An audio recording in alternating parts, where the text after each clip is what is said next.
Exatamente 2 dias antes de completar 1 ano dos assassinatos da vereadora Marielle Franco e do motorista Anderson Gomes. Dia da prisão de 2 suspeitos de atuar diretamente no crime. Rony Lessa, policial militar reformado, que seria o autor dos 13 disparos contra Marielle, e Elcio Vieira de Queiroz, expulso da PM em 2015, que estaria dirigindo o carro que participou da execução. Estamos transmitindo o programa também pelo YouTube e pelo Facebook. Participe com perguntas e comentários. Quem analisa os resultados dessa força-tarefa que envolve policiais da Divisão de Homicídios da Polícia Civil e promotores do Ministério Público do Rio de Janeiro é o deputado federal Marcelo Freixo. Vamos ver. Quem matou Marielle não foi apenas quem apertou o gatilho. Quem matou Marielle foi quem planejou a sua morte, foi quem desejou a sua morte, foi quem contratou, foi quem politicamente desejou eliminar Marielle. É muito importante para o país, mais do que para o Rio de Janeiro, é muito maior do que o interesse do pessoal, é muito importante para o país saber quem mandou matar Marielle, qual o objetivo político, qual a motivação que existiu para matar Marielle. Este é um crime contra a democracia. Esse crime é um crime contra a democracia. Se nós não descobrirmos a razão, a motivação da morte da Marielle, a gente não tem democracia nesse país. Não é porque a Marielle era de esquerda, não é porque a Marielle era do PSOL. É porque há um grupo político no Rio de Janeiro, no século XXI, capaz de matar como forma de fazer política. Isso é inaceitável. Bom, para continuar essa conversa sobre a importância de manter e fortalecer a conquista dos direitos humanos, aqui no estúdio com a gente, Cassiano Ricardo Martinez Bovo, doutor em Ciências Sociais e ativista de direitos humanos, e Beth Formagini, diretora do filme Pastor Cláudio, que estreia em 14 de março. O documentário traz uma entrevista com o bispo evangélico Cláudio Guerra, torturador e executor da ditadura civil-militar no Brasil. Sejam bem-vindos. A pergunta muda um pouquinho, então, de quem matou Marielle para quem mandou matar Marielle. É isso que vocês acreditam também?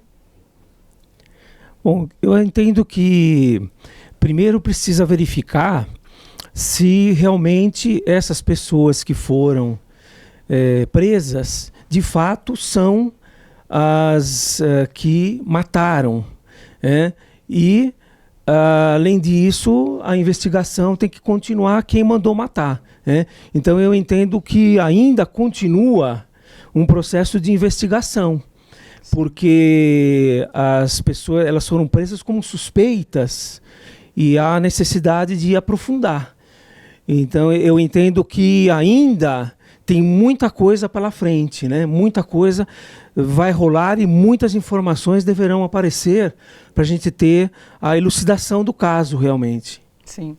Beth, o próprio deputado Freixo fala sobre um grupo que mata, né, nesse século, no século XXI. E a gente enxerga nesse fato resquícios do que existia lá no passado, que é um pouco do que o documentário traz e mostra, certo? Na verdade, esses crimes que foram perpetrados pelo governo militar, né, durante a ditadura, eles nunca foram punidos, né? Foram incluídos os violadores de direitos humanos na lei da anistia, quando a lei não falava nada sobre isso. Então, enfim, o judiciário brasileiro entendeu que eles estariam perdoados.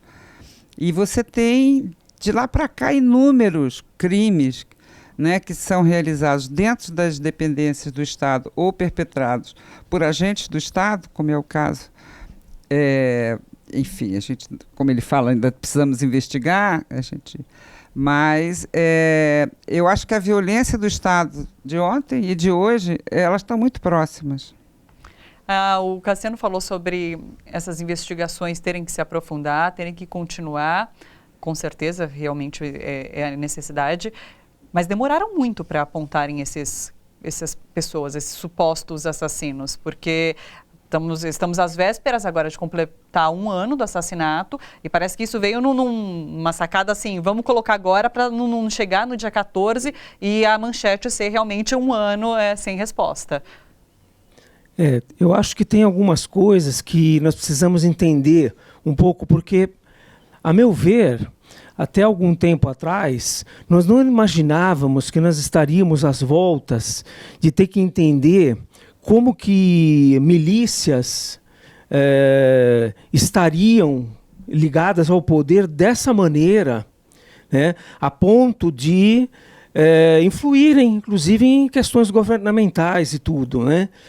Então, eu entendo que acho que a gente precisa analisar, aprofundar muito essa questão, porque 2 dias antes soltaram? A impressão que dá é que é para que não digam, olha, deu 1 ano e nós não resolvemos. Então, agora, 2 dias antes. Por outro lado, a gente imagina que poderiam ter colocado pessoas escolhidas assim, de qualquer forma, mas parece que também não. Está havendo uma investigação que talvez queira atingir o próprio presidente. Talvez. Quer dizer, eu acredito que há por trás dessa trama alguns jogos de poder que nós precisamos conhecer mais. Hoje em dia se discute muito, se conhece, por exemplo, o PCC, traficantes, alguns grupos de extermínio, mas essa questão da milícia, para a gente, eu acho que é um desafio, que nós temos que aprender e ver o que está acontecendo aí por trás, porque tem coisa muito pesada, na minha opinião. E, na verdade, as investigações começam a trazer nomes e apontar a milícia por trás de alguns esquemas que a gente tem visto sendo denunciados pela imprensa. Porque isso antigamente nem aparecia, não se chegavam a esses nomes e a milícia era alguma coisa muito nebulosa. Hoje isso começa a aparecer um pouco mais e temos no poder uma pessoa que está com o nome diretamente ligado à milícia, certo? Inclusive, você tem milicianos que foram homenageados pela família Bolsonaro, milicianos que trabalhavam dentro do gabinete, né? E eu não concordo muito com ele quando ele diz que as investigações buscam atingir o presidente. Eu acho que as investigações não foram mais adiante para não atingir o presidente. Mesmo porque nessa coletiva que aconteceu hoje, a gente sabe que existe uma parte dessa investigação que está sob sigilo. Então, não sabemos também até que ponto a investigação anda e não pode continuar porque não tem acesso às informações necessárias. De qualquer forma, a impunidade é um grande problema. Então, é um caso célebre que precisa, sim, ser investigado e essas pessoas precisam ser apontadas, porque a impunidade deixou rastros lá atrás e não podemos continuar nessa situação, certo? O que acontece, eu acho que no caso da Marielle ali, ele é um crime, como diz o Freixo na entrevista que vocês mostraram, que ele é um crime contra a democracia. Claro. No sentido de que ele é um feminicídio. Você tem um crime de racismo, que ela era uma mulher negra. Você tem um crime de homofobia, porque ela é uma mulher lésbica. E você tem um crime de silenciamento político. Quer dizer, você não pode fazer política silenciando as pessoas com tiros. O Brasil não pode voltar a ser aquele túnel sem fim que a gente viveu 20 anos. Né? De assassinatos, torturas, pessoas saíam de casa e não voltavam, desaparecimentos políticos.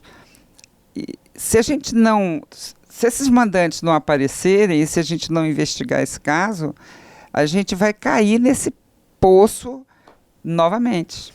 É curioso que durante agora a coletiva que teve às 11 horas, a gente está falando dessas relações do governo com esses nomes que aparecem agora. Foi questionado para o delegado da Delegacia de Homicídios do Rio de Janeiro sobre um relacionamento do filho mais novo de Jair Bolsonaro com a filha de um dos dois, agora não me lembro qual, se é o PM ou o ex-PM.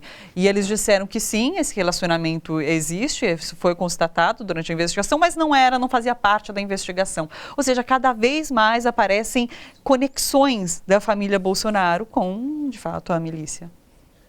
Realmente, isso que nós estamos percebendo, e é surpreendente que agora, ele eleito, tudo isso tenha aparecido, né? E no próprio processo eleitoral, ficou meio de lado. Né? E isso, então, realmente é algo extremamente preocupante, porque nós estamos aí com os fantasmas, né? Daquilo que, inclusive, o filme mostra, tudo que nós sofremos. E nós já tínhamos, naquela época da ditadura, os esquadrões da morte, grupos paralelos, envolvendo, inclusive, policiais militares, policiais civis, né, pessoas das forças de segurança.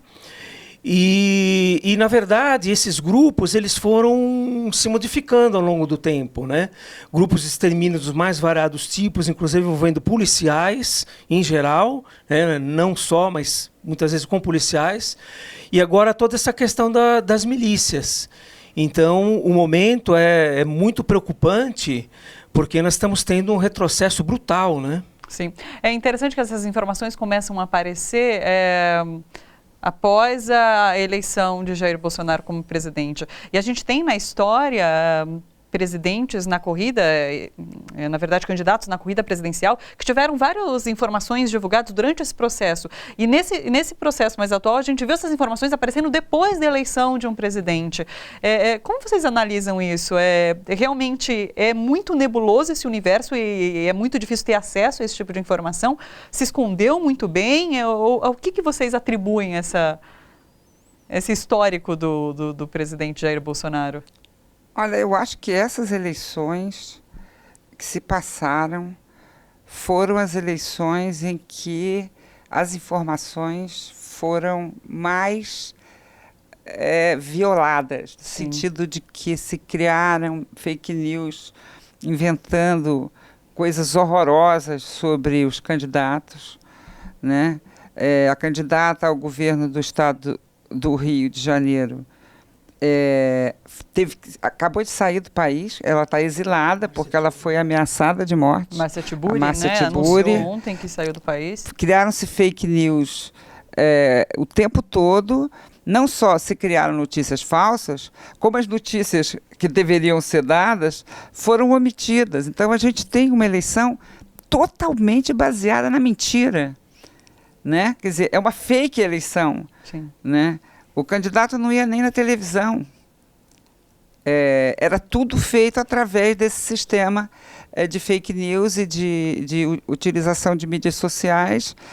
E as pessoas recebiam a coisa da mamadeira de piroca, não sei se pode falar aqui, porque está ao vivo, mas enfim. Sim. Que são coisas absurdas que nunca existiram e que eram colocadas como verdade, enganando a população. Sim, então, e que de certa forma encobriam o que há de mais importante para ser discutido, exatamente. Que continua acontecendo, inclusive. Enquanto a gente trava discussões sobre o que é colocado no Twitter, tem coisa muito mais importante. Exatamente. Inclusive, continuam os ataques aos direitos humanos.